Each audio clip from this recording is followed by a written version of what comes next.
Silahkan duduk. Salam sejahtera di dalam kasih Tuhan Yesus Kristus. Saat ini Yogyakarta 29 Juni 2029. Saya akan mengambil tema Tuhan menunda perang nuklir di akhir zaman sampai Israel dimeteraikan dan bertobat. Saudara yang dikasihi Tuhan Yesus Kristus, Tuhan sebenarnya menunggu gelombang pertobatan untuk bangsa Israel. Jadi pertobatan pemeteraian bangsa Israel itu sangat ditunggu oleh Tuhan. Bahkan sebelum terjadi pertobatan massal di akhir zaman atas bangsa Israel, maka perang yang bisa merusak samudra, bisa merusak tumbuh-tumbuhan, bisa merusak bumi, itu akan dicegah oleh Tuhan. Dan perang itu adalah perang nuklir, saudaraku. Nah, kalau dulu pernah ada nuklir meletus, tetapi tentunya itu bukan berkaitan dengan akhir zaman, saudaraku. Sebab perang di akhir zaman tentu akan memakan eskalasi yang lebih besar, korbannya juga lebih besar. Jadi saudara, sebenarnya Tuhan itu menunggu pertobatan bangsa Israel, pemeteraian terhadap bangsa Israel sebelum murka Tuhan diizinkan menyala-nyala dan menghantam seluruh bumi. Nanti akan merusak lautan, merusak bumi, bahkan juga saudaraku merusak pohon-pohonan. Ditulis dalam kitab Wahyu pasal 7 seperti itu. Saudara, jadi Tuhan itu begitu besar usahanya hendak kembali menyayangi Israel. Ya, silahkan datang. Silahkan, ya. Jadi Tuhan itu begitu besar usahanya hendak kembali menyayangi Israel. Nah, yang terlihat seperti apa yang kita kerjakan kemarin, saudaraku, ini yang bisa kita lihat. Seperti apa yang kita kerjakan di dalam agenda kegerakan Kuda Putih. Kemarin sudah kita kerjakan. Ini yang terlihat usaha Tuhan Yesus Kristus yang bisa kita lihat dengan mata kita. Dalam gelombang pertama kita sudah melakukan program kegerakan Kuda Putih, saudaraku, di mana kita melepaskan doa pemeteraian untuk bangsa Israel di 7 tempat yang ditunjukkan oleh Roh Kudus, dan itu sudah kita laksanakan pada bulan November 2024 dan hasilnya juga luar biasa, saudaraku. Kemudian gelombang yang kedua kita juga sudah mengadakan fellowship bersama ratusan jemaat atau yang disebut sebagai sisa-sisa Israel, ratusan jemaat Israel yang percaya Tuhan Yesus Kristus. Itulah yang disebut dengan sisa-sisa Israel. Dan kita mengabarkan kepada mereka di dalam fellowship tersebut, kita mengabarkan bahwa supaya mereka secepatnya merangkul saudara-saudaranya dari suku keturunan Israel untuk percaya kepada Tuhan Yesus Kristus dan kemudian dimeteraikan oleh Roh Kudus. Dan pada fellowship di Yerusalem, di Bethlehem kemarin, ya, saya sampaikan bahwa kedatangan Tuhan Yesus sudah dekat. Ini sudah kita laksanakan pada Mei 2025. Kemudian yang ketiga, saudaraku, ini akan kita kerjakan. Akan ada agenda lagi seminar untuk hamba-hamba Tuhan Israel. Jadi hamba-hamba Tuhan yang percaya Tuhan Yesus Kristus dari suku-suku Israel, saudaraku, nanti akan kita kumpulkan dan kita akan mengadakan seminar apa yang harus mereka kerjakan segera di akhir zaman ini Saudaraku, dan kita sedang menunggu petunjuk Tuhan kapan pelaksanaannya. Saudaraku, kemudian yang keempat, kalau tadi yang terlihat, saudaraku, ini yang tidak kita lihat dengan langsung, saudaraku. Sementara di sisi lain juga ada gelombang pertobatan secara massal yang bekerja secara spiritual. Jadi ada kegerakan secara spiritual di Israel, orang-orang mulai hatinya itu diingatkan kepada Tuhan Yesus. Mereka mulai terbuka kepada Injil, saudaraku, di mana selama ini sangat sulit itu tertembus. Saudara, jadi di sisi lain juga ada gelombang pertobatan massal yang bekerja secara spiritual melanda Israel. Nah, kecintaan Tuhan terhadap bangsa Israel ini sempat dilukiskan dalam kitab Nabi Zakaria pasal 1 ya, ayat yang ke-14 sampai 15 dibacakan Pak Nendra ya. Zakaria pasal 1 ayat 14 dan 15. Berkatalah kepadaku, malaikat yang berbicara dengan aku itu, serukanlah ini. Beginilah firman Tuhan semesta alam, sangat besar usahaku untuk Yerusalem dan Sion. Amin. Jadi Tuhan itu sangat besar usahanya untuk Yerusalem dan Sion. Dan yang kelihatan, yang kita kerjakan dengan kegerakan kuda putih, di mana kita mencanangkan supaya bangsa-bangsa, supaya jemaat-jemaat, supaya hamba-hamba Tuhan memiliki kecintaan, memiliki hati yang terbeban untuk pertobatan Israel. Dan selain itu juga ada satu gerakan rohani yang luar biasa, saudaraku, yang menyertai pelayanan kita semua, yang menyertai kegerakan kuda putih, menyertai gelombang pertobatan terhadap bangsa Israel yang merupakan wujud kecintaan Tuhan, di mana Tuhan berkata, sangat besar usahaku untuk Yerusalem dan Sion. Ayat yang ke-15. Tetapi sangat besar murkaku terhadap bangsa-bangsa yang merasa dirinya aman, yang sementara aku murka sedikit telah membantu menimbulkan kejahatan. Amin. Ini yang berulang saya sampaikan, saya permisalkan. Bangsa Israel itu memang sedang dimurkai Tuhan. Karena apa? Karena tidak menerima Injil. Israel memang sedang dimarahi oleh Tuhan. Ibaratnya begitu, seorang bapak sedang menghajar anak yang disayangnya supaya kembali ke jalan yang benar. Saudaraku, jadi Tuhan itu sedang menghajar anaknya yang disayang. Tetapi bangsa-bangsa lain, tetangga, ibaratnya saudara itu sedang mencambuk anak saudara. Kemudian tetangga-tetangga saudara ikut gebukin anak saudara. Tentunya saudara nggak seneng begitu ya, saudaraku. Jadi saudara sedang berurusan dengan anak saudara, sedang nyelentek anak saudara, kemudian tetangga ikutan rame-rame gebukin anak saudara. Ini tentunya saudara nggak senang. Tuhan pun demikian. Ketika Tuhan itu murka pada bangsa Israel, Tuhan tidak berkenan kepada bangsa Israel. Karena apa? Karena menolak Injil ya. Itu yang membuat Tuhan tidak suka terhadap bangsa Israel, karena bangsa Israel menolak Injil. Ya, musiknya saja off saja ya, supaya fokus karena ini pengajaran. Jadi saudaraku, Tuhan itu tidak berkenan atau kurang berkenan terhadap bangsa Israel, karena bangsa Israel itu menolak Tuhan Yesus. Itulah yang disebut sangat besar murkaku terhadap bangsa-bangsa yang merasa dirinya aman, yang sementara aku murka sedikit telah membantu menimbulkan kejahatan. Nah, negara-negara di sekitar Israel itu sikapnya seperti itu.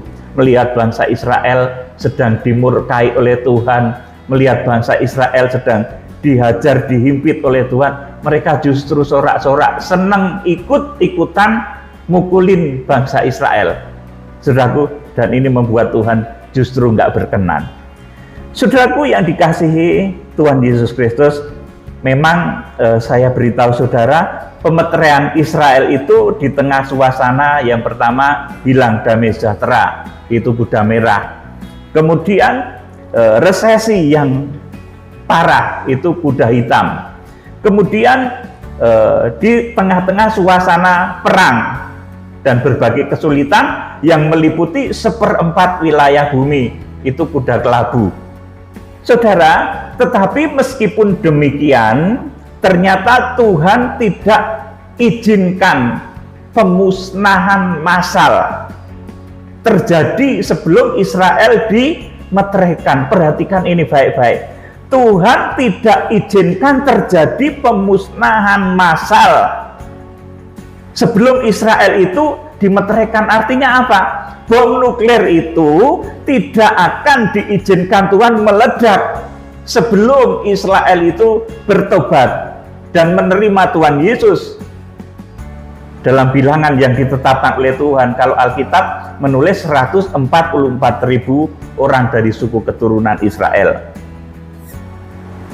Saudara, jadi saya ulangi lagi, Tuhan itu tidak akan mengizinkan pemusnah massal nuklir itu meledak sebelum terjadi penyelamatan atas Israel, sebelum terjadi pemeteraian atas Israel. Nah, saudara, saya memberitahu tentang Wahyu pasal 6 ayat 7 sampai 8. Jadi pemberitaan tentang kitab Wahyu itu semakin hari mengalami penyempurnaan. Ya, saudaraku, apa yang dahulu belum betul semakin hari dibetulkan dan disempurnakan. Saya sampaikan bahwa kitab Wahyu pasal 6 ayat 7 sampai 8 itu bukan perang nuklir, saudaraku. Nah, dulu pernah memang ya itu dianggap sebagai perang nuklir. Bahkan saya juga menganggap itu perang nuklir. Tetapi saudaraku, meskipun demikian ternyata Tuhan ajaib, saudaraku. Wahyu pasal 6 ayat 7 sampai 8 itu bukan perang nuklir, saudaraku, penunggang kuda kelabu itu. Karena apa? Keberlangsungannya itu lama dan dibatasi dengan wilayah yang terdampak, yaitu 1/4 wilayah bumi. Jadi kata-katanya itu bukan 1/4 penduduk bumi mati, bukan, saudaraku, tapi 1/4 wilayah bumi. G bahasanya itu, saudaraku. G itu menunjuk kepada wilayah, bukan manusia, ya. Menunjuk kepada wilayah 1/4 dari bumi yang akan terkena dampak dari meluncurnya kuda kelabu. Jadi, saudaraku, Wahyu pasal 6 ayat 7 sampai 8, kuda kelabu itu sebetulnya bukan perang nuklir, saudaraku, tetapi adalah keberlangsungannya yang begitu lama dan diberi batasan wilayah yang berdampak, yaitu 1/4 wilayah bumi. Sedangkan kalau namanya perang nuklir itu dia akan terbatas pada jam, pada hari. Dan ini terjadinya nanti di Wahyu pasal 9 ayat 13 sampai 15 ketika sangkakala yang ke-6 ditiup, saudaraku. Namanya perang nuklir itu nggak hitungan hari loh, saudaraku, hitungannya jam, saudaraku. Jadi ketika nanti diizinkan perang nuklir meledak, saudaraku, di dalam kitab Wahyu pasal 9 ayat 13 sampai 15, saudaraku, itu hitungannya hari, hitungannya jam, maaf, saudaraku. Tetapi kalau bukan perang nuklir ya bisa lama, bisa 12 hari dan lain sebagainya, bisa mungkin beberapa bulan. Saudaraku yang dikasihi Tuhan Yesus Kristus, Wahyu pasal 7 ayat 1 sampai 4 ini mengisyaratkan pencegahan atau penundaan perang yang menggunakan senjata pemusnah massal.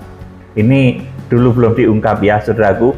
Wahyu pasal 7 ayat 1 sampai 4 ini mengisyaratkan pencegahan atau penundaan perang yang menggunakan senjata pemusnah massal. Dimana kalau senjata pemusnah massal itu digunakan, maka laut akan rusak, bumi akan rusak, pohon-pohonan akan rusak.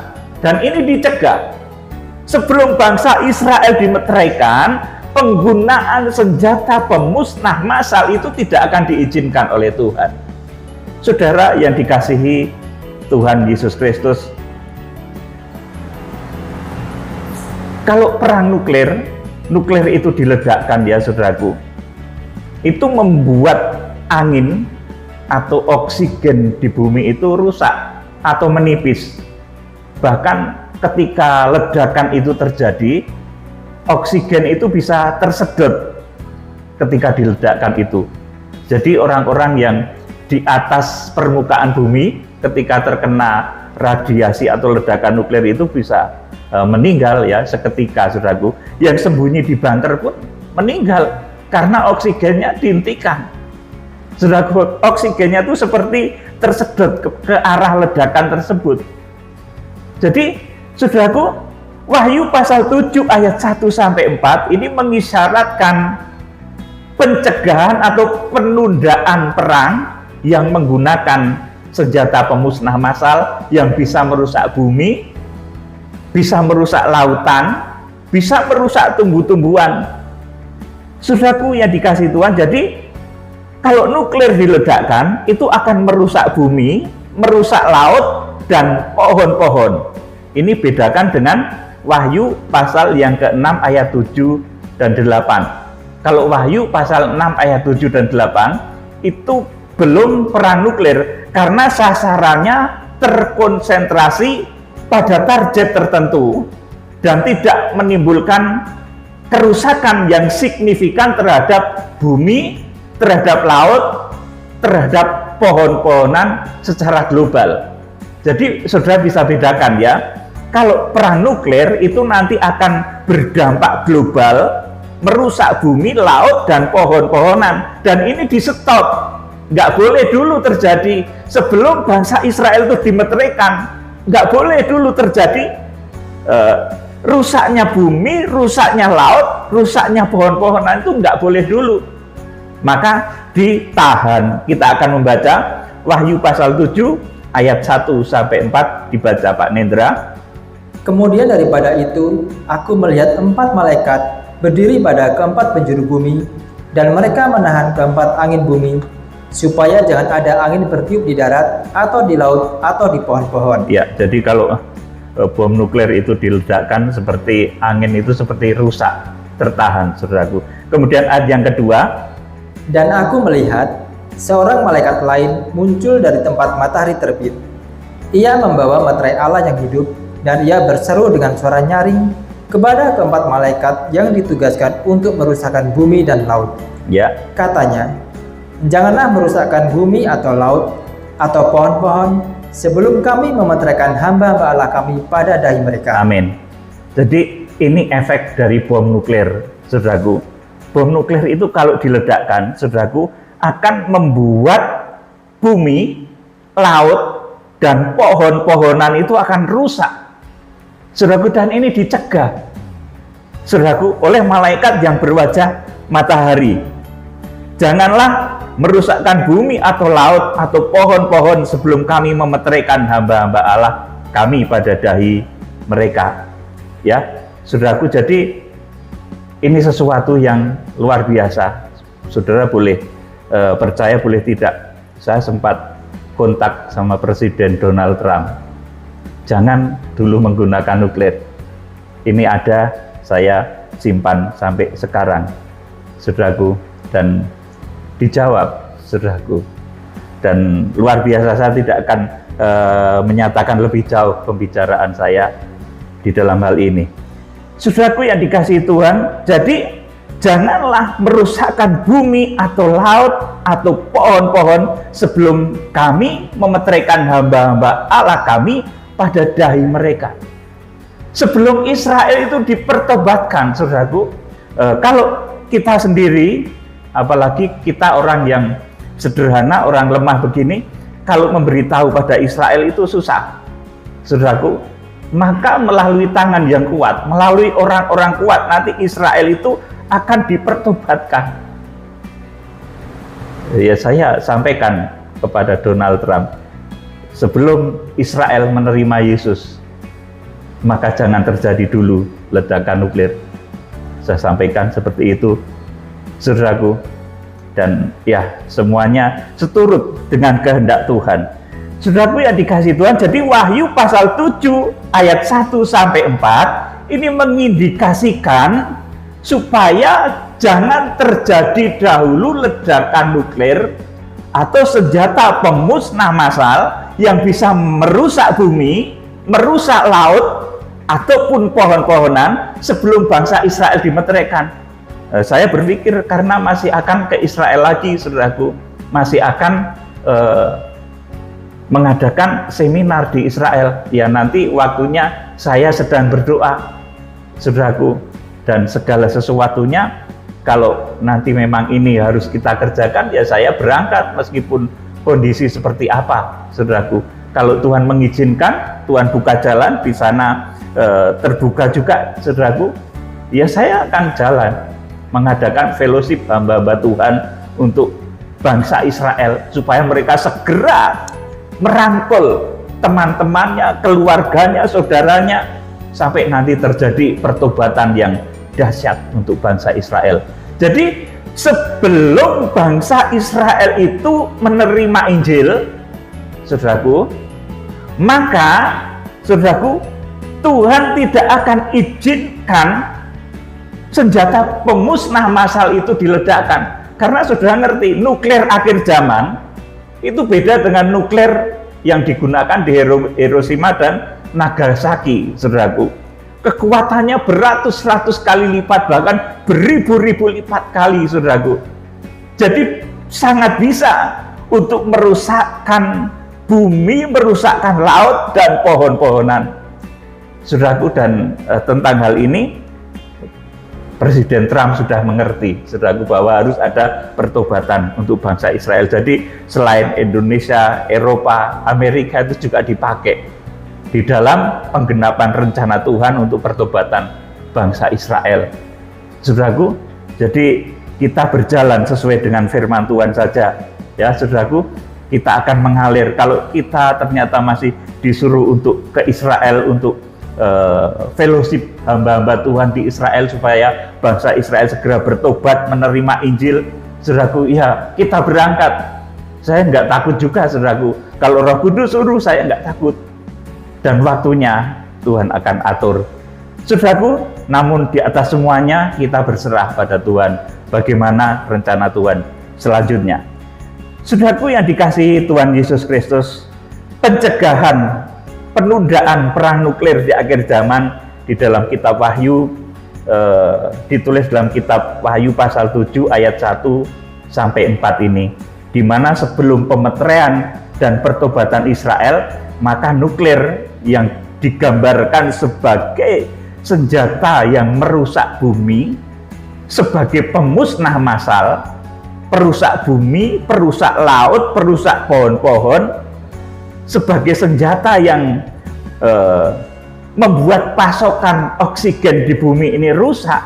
Kalau nuklir itu diledakkan, pasokan oksigen itu rusak, saudaraku. Maka dikatakan 4 malaikat ini berkuasa ingin menahan 4 angin di bumi, saudaraku. Jadi ketika nuklir itu diledakkan, saudaraku, itu bisa terjadi pasokan oksigen di bumi ini rusak dan manusia akan tercemar. Saudara yang dikasihi Tuhan Yesus Kristus, kemudian timbul berbagai macam penyakit yang aneh-aneh, kanker dan lain sebagainya. Saudara, kemudian saudaraku, nanti akan terjadi pertobatan bangsa Israel yang merupakan sisa-sisa Israel. Jadi tidak semua bangsa Israel diselamatkan, ya saudaraku, tetapi sisa-sisanya saja. Karena kita tahu orang Kristen di Israel yang percaya Tuhan Yesus itu memang tidak banyak, cuma 1%. Di sana orang-orang yang percaya Tuhan Yesus itu juga bukan penguasa pemerintahan, Saudaraku, bukan penguasa pemerintahan, bukan penguasa bait Allah, bukan, tapi adalah orang-orang yang di sana itu terhimpit kondisinya. Oleh karena itu butuh kegerakan kuda putih, orang-orang dari segala bangsa yang menopang, yang akan menggendong Israel yang merupakan sisa-sisa ini, di mana sisa-sisa ini menerima Tuhan Yesus. Itu butuh topangan dari timur, dari Amerika, dari Eropa. Butuh topangan mereka itu supaya mereka kuat. Saya berdoa, saudaraku, saudara-saudara kita yang kemarin kita layani dalam fellowship, nasib mereka seperti apa? Saya yakin mereka dilindungi Tuhan ya. Mereka ada 300 atau 400 dari suku-suku keturunan Israel yang kemarin kita layani. Saya berdoa mereka diberkati oleh Tuhan, dan puji Tuhan mereka berada di tempat yang aman ya, di Bethlehem rata-rata dan Yerusalem. Jadi itu aman. Kalau Bethlehem dan Yerusalem itu adalah tempat yang aman, sebab nggak akan ada negara yang berani mengusik Bethlehem dan Yerusalem. Di sana ada situs-situs warisan dunia. Di Yerusalem sendiri ada bait suci Salomo, saudaraku. Di sana juga ada Masjid Aqsa, saudaraku. Jadi nggak ada orang yang akan menyerang ke sana itu, saudaraku. Aman. Yerusalem, Bethlehem itu aman, saudaraku. Makanya kalau kemarin ada siaran live dari Yerusalem itu ya memang aman, karena nggak akan diapa-apakan kota itu. Kalau ada negara yang berani mengusik Yerusalem, ya akan dihimpit oleh seluruh dunia, saudaraku. Makanya Yerusalem itu aman, saudaraku yang dikasihi Tuhan Yesus Kristus. Jadi target kita, kegerakan kita ke depan itu, saudaraku, kita akan berdoa, berusaha supaya terjadi pertobatan Israel. Dan kita akan mempertobatkan dan memeteraikan sisa-sisa Israel. Bukan kekuatan kita, tetapi kekuatan Roh Kudus, kekuatan anak domba yang tersembelih. Di dalam kitab Wahyu pasal yang kelima. Kita akan membaca kitab Nabi Yesaya pasal 10 ayat 20 sampai 26. Dibaca Pak Nendra. Kitab Nabi Yesaya pasal 10 ayat 20 sampai 26. Sisa Israel diselamatkan. Ya. Tetapi pada waktu itu sisa orang Israel dan orang yang terluput di antara kaum keturunan Yakub tidak akan bersandar lagi kepada yang mengalahkannya. Terus? Tetapi akan bersandar kepada Tuhan yang Maha Kudus, Allah Israel, dan tetap setia. 21. Suatu sisa akan kembali, sisa Yakub akan bertobat di hadapan Allah yang perkasa, sebab sekalipun bangsamu, hai Israel, seperti pasir di laut banyaknya, namun hanya sisanya akan kembali. Tuhan telah memastikan datangnya kebinasaan, dan dari situ timbul keadilan yang meluap-luap. Amin. Saudaraku, ini kemudian disitir kembali di dalam kitab Roma pasal 9. Artinya apa, saudaraku? Ini bukan nubuatan untuk masa-masa dekat dari Nabi Yesaya, tapi ini berbicara dari hal akhir zaman. Karena ditulis kembali di dalam kitab Roma bahwa sisa-sisa Israel itu akan diselamatkan, dan kejadian ini adalah di zaman kita ini, di mana kita harus melakukan kegerakan besar menjangkau bangsa Israel, sisa-sisa Israel yang tetap setia, tetap mau percaya pada Tuhan Yesus, itu harus dimeteraikan. Saudaraku, ayo lanjut. Sungguh, kebinasaan yang sudah pasti akan dilaksanakan di atas seluruh bumi oleh Tuhan semesta alam. Terus? Sebab itu beginilah firman Tuhan semesta alam. Hai umatku yang diam di Sion, janganlah takut terhadap Asyur, apabila mereka memukul engkau dengan gada dan menghantam engkau dengan tongkatnya, seperti yang dilakukan Mesir dahulu. Ya, terus? Sebab sedikit waktu lagi amarahku atasmu akan berakhir, dan murkaku akan menyebabkan kehancuran mereka. Terus? Tuhan semesta alam akan mencambut mereka dengan cemeti, seperti ia menghajar Midian di gunung batu Oreb, dan mengayunkan tongkatnya ke atas laut Teberau, dan mengangkatnya seperti di Mesir dahulu. Ya, terus kita akan lanjut di dalam Roma 11 ayat 1 sampai 5. Maka aku bertanya, Ya, adakah Allah mungkin telah menolak umatnya? Sekali-kali tidak.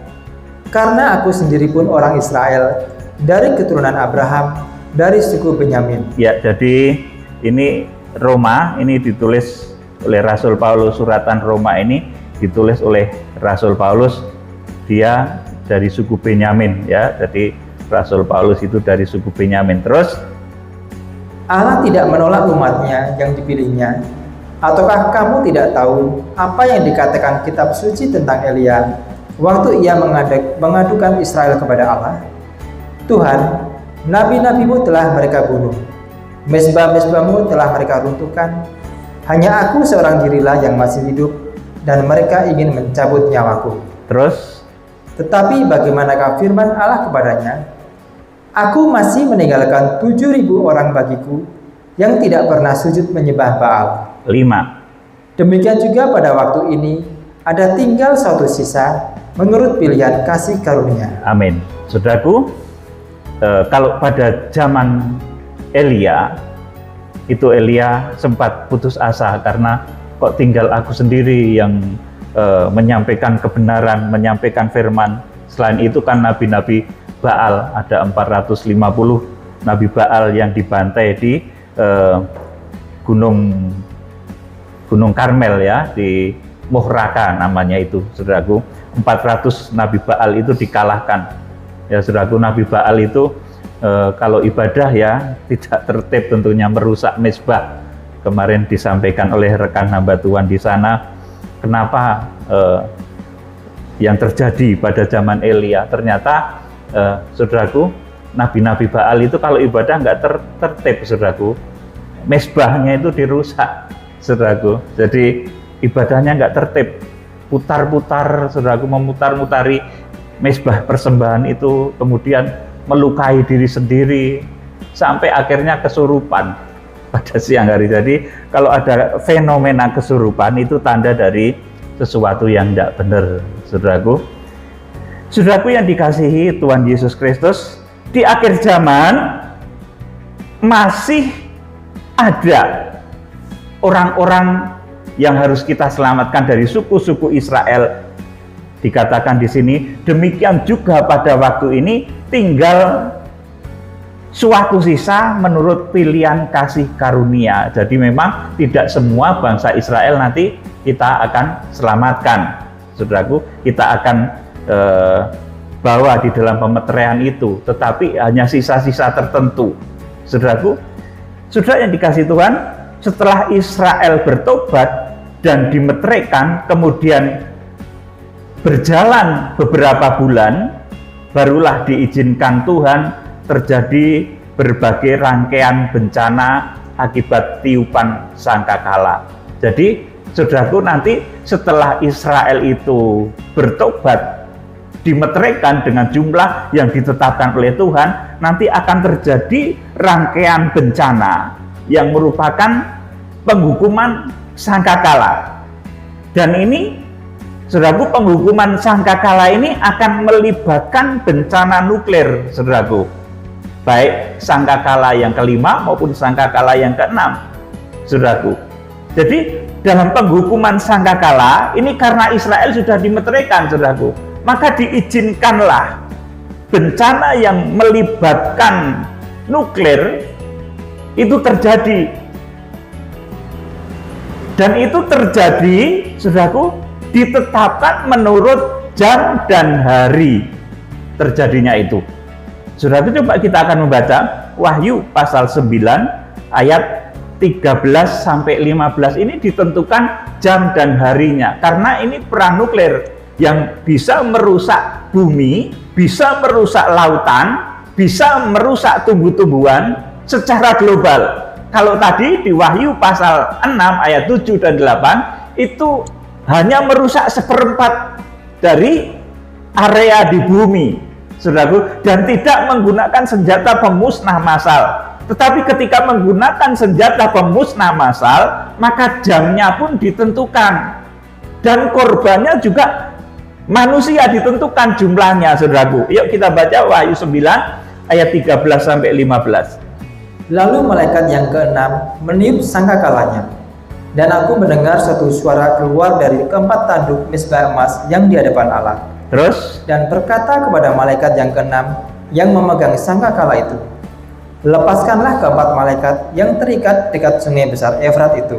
terus Maka dilepaskanlah keempat malaikat yang telah disiapkan bagi jam ya, dan hari, bagi jam dan hari. bulan dan tahun, untuk membunuh sepertiga dari umat manusia. Iya. Jadi jamnya ditentukan, bulannya ditentukan, tahunnya ditentukan. Kalau perang nuklir itu seperti itu. Perangnya cuma jam-jaman, saudaraku. Bahkan ada satu kota nanti yang hancur dalam waktu 1 jam saja. Babel besar itu hancurnya 1 jam saja. Jadi kalau menggunakan senjata pemusnah massal atau nuklir, saudaraku, ini mulai diizinkan terjadi. Wahyu 9 ayat 13 sampai 15. Di sini akan mengakibatkan korban sepertiga dari umat manusia, membunuh sepertiga dari umat manusia. Ayat 16. Dan jumlah tentara itu ialah 20.000 laksa pasukan berkuda. Aku mendengar jumlah mereka. Amin. Jadi ini melibatkan tentara yang banyak juga ya, saudaraku, multinasional. Saudaraku yang dikasihi Tuhan, dan puncak dari segala malapetaka pasca pertobatan Israel. Jadi setelah Israel dimeteraikan, pasca pemeteraian Israel, puncak dari segala malapetaka itu adalah apa yang disebut dalam Wahyu pasal 10, tidak ada lagi penundaan. Saudaraku, kalau di Wahyu pasal 7 ayat 1 sampai 4 tadi masih di stop, jangan dulu, karena Israel belum dimeteraikan. Saudaraku, jangan hancurkan bumi dulu, jangan hancurkan laut dulu, jangan hancurkan pohon-pohonan dulu, karena Israel harus dimeteraikan dahulu. Tetapi nanti ketika Wahyu pasal 10, wis tidak ada penundaan lagi. Kenapa tokoh ini bilang seperti itu? Karena tokoh ini dulu saya sampaikan, dia punya prestasi, saudaraku. Prestasi atas pertobatan Israel.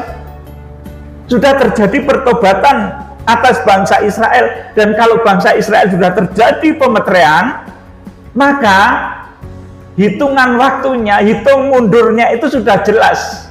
Seperti hitung mundurnya seorang yang mengandung kemudian melahirkan anak. Mengandungnya di Wahyu pasal 8 ayat 1 dan 2, melahirkannya di Wahyu pasal 12 ayat yang kelima. Hitung mundurnya itu sudah jelas, 9 bulan. Makanya malaikat yang berwajah matahari itu wani sumpah, berani bersumpah karena dia punya prestasi untuk pertobatan Israel.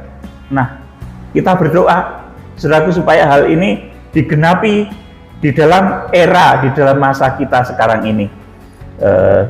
Tadi sampai di mana, Pak Nendra? Ayat 16. Ayat 16 ya. Jadi dibaca lagi ayat yang ke-15 ya. Maka dilepaskanlah keempat malaikat yang telah disiapkan bagi jam dan hari, bulan dan tahun, untuk membunuh sepertiga dari umat manusia. Iya. Jadi kalau perang yang melibatkan senjata pemusnah massal itu disiapkan, jamnya disiapkan, harinya disiapkan, bulannya disiapkan, tahunnya disiapkan. Saudaraku, kalau perang biasa kan enggak. Saudaraku, enggak begitu, saudaraku. Karena berlangsungnya juga enggak cuma sehari 2 hari, bisa 12 hari, bisa 50 hari, bisa 45 hari, saudaraku. Nah, nanti di perang Harmagedon itu juga beberapa hari itu karena ada sesuatu, saudaraku, di Wahyu pasal yang ke-19 kaitannya dengan suratan Daniel ya, saudaraku. Itu sudah saya ulas beberapa sesi yang lalu. Jadi puncak dari segala malapetaka pasca pemeteraian terhadap Israel itu adalah tidak ada penundaan lagi yang dikatakan oleh malaikat yang berwajah seperti matahari. Tidak ada penundaan lagi untuk harpaso. Tidak ada penundaan lagi untuk pengungsian. Tidak ada penundaan lagi untuk terjadinya masa antikris. Nah, kalau tokoh ini sudah bisa dipakai oleh Tuhan memeteraikan Israel, hitungan saudaraku untuk terjadinya harpazo itu sudah dekat, seperti hitungan mundur dari seorang yang mengandung kemudian melahirkan anak. 9 bulan sudah jelas hitungannya. Makanya malaikat yang berwajah matahari itu berani bersumpah karena dia sudah punya prestasi untuk pertobatan Israel. Saudaraku, jadi puncak dari segala malapetaka pasca pemeterian Israel adalah tidak ada lagi penundaan untuk harpazo, tidak ada lagi penundaan untuk pengungsian, tidak ada lagi penundaan untuk terjadinya masa antikris. Nah, kalau Wahyu pasal 7 tadi masih ditunda, saudaraku. Jadi setelah Wahyu 10 itu sudah nggak ada yang ditunda-tunda lagi. Kita akan baca Wahyu 10 ayat 1 sampai 6, dibaca Pak Nendra, Wahyu 10 ayat 1 sampai 6. Dan aku melihat seorang malaikat lain yang kuat turun dari surga, berselubungkan awan, dan pelangi ada di atas kepalanya, dan mukanya sama seperti matahari, dan kakinya bagaikan tiang api. Terus dalam tangannya ia memegang sebuah gulungan kitab kecil yang terbuka. Ia menginjakkan kaki kanannya di atas laut dan kaki kirinya di atas bumi. Amin. Ini berulang-ulang saya terangkan ya tentang kaki kanan yang menginjak laut dan kaki kiri yang menginjak bumi. Menginjak laut itu artinya sepanjang tokoh ini memimpin kegerakan antikris nggak akan muncul dari dalam laut, Wahyu 13. Kemudian kaki kirinya di atas bumi, sepanjang dia memimpin kegerakan maka nabi palsu juga tidak akan muncul. Tetapi setelah sudah terjadi tidak ada penundaan lagi, semuanya diizinkan muncul. Kemudian arti yang kedua, kaki kanannya di atas laut dan kaki kirinya di atas bumi itu artinya apa? Pelayanannya itu melintasi lautan, melintasi samudra, melintasi benua sehingga kuat, tidak mudah digoncang oleh orang. Saudaraku, yuk dibaca lanjut. Dan ia berseru dengan suara nyaring, sama seperti singa yang mengaum. Dan sesudah ia berseru, ketujuh guru itu memperdengarkan suaranya. Terus, dan sesudah ketujuh guru itu selesai berbicara, aku mau menuliskannya, tetapi aku mendengar suatu suara dari surga berkata, meteraikanlah apa yang dikatakan oleh ketujuh guru itu, dan janganlah engkau menuliskannya. Ya, 5. Dan malaikat yang kulihat berdiri di atas laut dan di atas bumi, mengangkat tangan kanannya ke langit. Dan ia bersumpah demi Dia yang hidup sampai selama-lamanya, yang telah menciptakan langit dan segala isinya, dan bumi dan segala isinya, dan laut dan segala isinya, katanya, tidak akan ada penundaan lagi. Amin. Tetapi pada waktu... Ya, cukup ya. Jadi malaikat yang digambarkan berwajah seperti matahari itu dia berani bersumpah demi Dia yang hidup sampai selama-lamanya, yang telah menciptakan langit dan segala isinya, dan bumi dan segala isinya, dan laut dan segala isinya. Tidak akan ada penundaan lagi. Kalau di Wahyu pasal 7 ayat 1 sampai 4 tadi ditunda, saudara, karena Israel belum dimeteraikan. Tetapi ketika Israel sudah dimeteraikan, hitungannya itu sudah tidak ada penundaan lagi. Seperti orang yang mengandung dan melahirkan itu, kelahirannya sudah nggak bisa ditahan-tahan. Saudaraku, pasti terjadi. Saudaraku, jadi bencana-bencana yang melibatkan nuklir ini akan berjalan di bumi selama 9 bulan ya. Setelah Israel dimeteraikan, perhatikan baik-baik. Bencana-bencana yang melibatkan nuklir akan berjalan di bumi selama 9 bulan setelah Israel dimeteraikan. 9 bulan dari mana? Saudaraku, ini dari lamanya kandungan gereja Tuhan. Seorang wanita itu mengandung 9 bulan. Ketika Israel dimeteraikan, itu ibarat Maria yang mendapat salam dari malaikat Gabriel. 9 bulan kemudian lahirlah Tuhan Yesus. Setelah Israel dimeteraikan, maka 9 bulan lagi akan terjadi harpazo, pengangkatan atas orang-orang yang mencapai rohani ruang Maha Kudus. Akan terjadi pengungsian atau peugo atas orang-orang yang mencapai rohani ruang kudus, dan akan terjadi masa antikris untuk orang-orang yang rohaninya pelataran. Saudaraku, kalau sudah membaca di dalam Wahyu pasal 12 ayat yang kelima, itu anak laki-laki itu dibawa langsung kepada Allah dan ke tahtanya. Kenapa bukan anak domba, saudaraku? Karena standar manusia itu kembali menjadi seperti Adam dan Hawa, anak manusia. Saudaraku, kemarin saya sampaikan ya, saudaraku, ada orang-orang ya yang masih memperebutkan mengenai domba-domba siapa, rumput-rumput siapa, saudaraku. Ya, kalau rumput itu memang makanannya domba, tetapi kalau anak manusia itu makanannya roti. Makanya Tuhan tidak pernah berkata, akulah rumput yang hidup, tapi Tuhan berkata, akulah roti hidup, bukanlah akulah rumput hidup, saudaraku. Ini artinya apa? Tuhan tuh menghendaki kedewasaan rohani. Orang-orang yang nanti harpaso, itu orang-orang yang dewasa rohani, yang makanannya roti, bukan lagi rumput, saudaraku. Jadi ini saya jelaskan rahasia dalam. Ya saudaraku, jadi saya ulangi lagi, bencana-bencana yang melibatkan nuklir ini akan berjalan di bumi selama 9 bulan setelah Israel dimeteraikan. Dan kondisi gereja Tuhan, saudara perhatikan juga baik-baik, kondisi gereja Tuhan pada saat itu berada di tempat masing-masing. Jadi saya tidak akan ngumpulin saudara, oh sekarang ayo kita kumpul, kemudian kita akan tidak, saudaraku. Tuhan itu akan mengangkat saudara. Harpaso itu terjadi ketika saudara di tempat saudara masing-masing. Ada yang sedang di tempat tidur, ada yang sedang di peranginan, ada yang sedang di ladang, saudaraku. Jadi saya nggak akan ngumpulin saudara, ayo yang dari Papua kumpul ke Jogja, yang dari Medan kumpul ke Jogja, yang dari Eropa kumpul ke Jogja. Tidak, saudaraku. Ketika terjadi bencana-bencana besar ini, gereja Tuhan berada di tempat masing-masing. Tuhan akan menjemput saudara itu di tempat saudara masing-masing. Baik saudara yang harpaso langsung dibawa kepada Allah dan ke tahtanya, maupun yang diungsikan, itu saudara dijemput di tempat saudara masing-masing. Saudaraku, jadi ini perhatikan ya, kondisi gereja Tuhan berada di tempat masing-masing, namun menyatu di dalam roh untuk menyembah Tuhan. Kondisinya dikatakan demikian berat seperti orang yang mau melahirkan.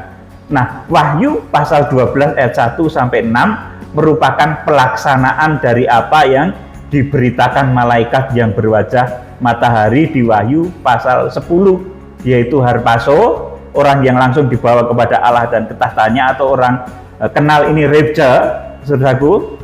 Ini orang yang mencapai ruang Maha Kudus, kemudian diungsikan, atau peugo bahasa aslinya itu, saudaraku, ini orang-orang yang mencapai rohani ruang kudus, dan yang kanak-kanak rohani nanti akan tertinggal di masa antikris, saudaraku. Dan dimulailah di bumi itu 7 cawan murka Allah yang dahsyat.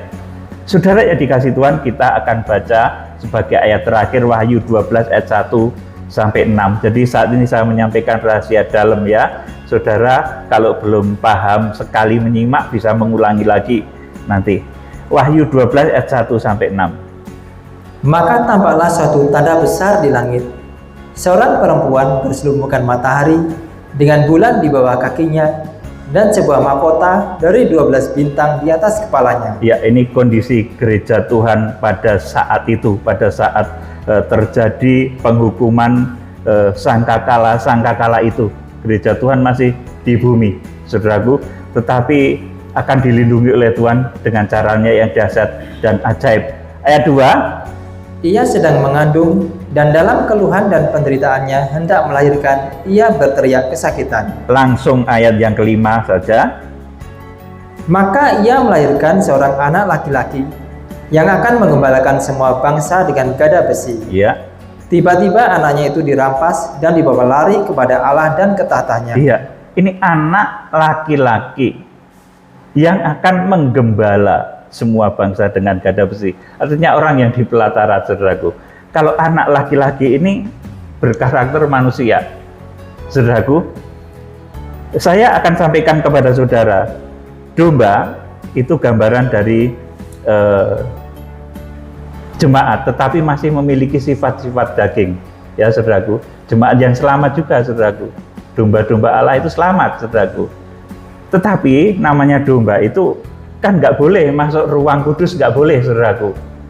Pol ya di pelataran saudaraku. Domba itu polnya di pelataran saudaraku. Di satu tempat yang namanya mezbah kurban bakaran disembelih. Saudaraku, orang Kristen kalau kekristenannya itu kanak-kanak, ya pol di halaman saudaraku. Tetapi kalau dia maju semakin dalam imannya, dia akan masuk ruang kudus. Makanannya bukan lagi rumput saudaraku, tetapi roti firman yang hidup, roti yang turun dari surga saudaraku. Dan selanjutnya akan menginjak ruang maha kudus itu orang-orang yang harpaso seperti Henokh dan Elia. Saudaraku yang dikasihi Tuhan, jadi puncak dari segala macam kondisi di mana terjadi pemeterian terhadap bangsa Israel, pasca terjadinya pemeterian terhadap bangsa Israel, Tuhan baru mengizinkan laut, kemudian bumi itu rusak oleh karena satu senjata pemusnah massal. Dan ini dicatat di dalam beberapa sangkakala ya. Ada sangkakala yang kelima, sangkakala yang keenam. Kalau sudah membaca sangkakala kelima itu ada sesuatu yang jatuh dari langit, kemudian jatuh, kemudian ada tanur yang mengeluarkan asap saudaraku. Itu kan reaktor-reaktor saudaraku yang akan mengakibatkan penyakit nanti. Penyakitnya itu seperti orang disengat kalajengking, dan itu berlangsung 5 bulan saudaraku. Nah, itu bahaya nuklir yang dikiaskan di dalam kitab Wahyu, di dalam satu permisalan. Jadi saudara, saya beritahu, sebelum bangsa Israel itu dimeteraikan oleh Roh Kudus, tidak akan diizinkan kehancuran yang terjadi karena senjata pemusnah massal atau nuklir, itu tidak akan diizinkan. Israel harus terima Tuhan Yesus dulu. Israel harus bertobat dulu dan dimeteraikan. Kiranya Tuhan Yesus Kristus memberkati.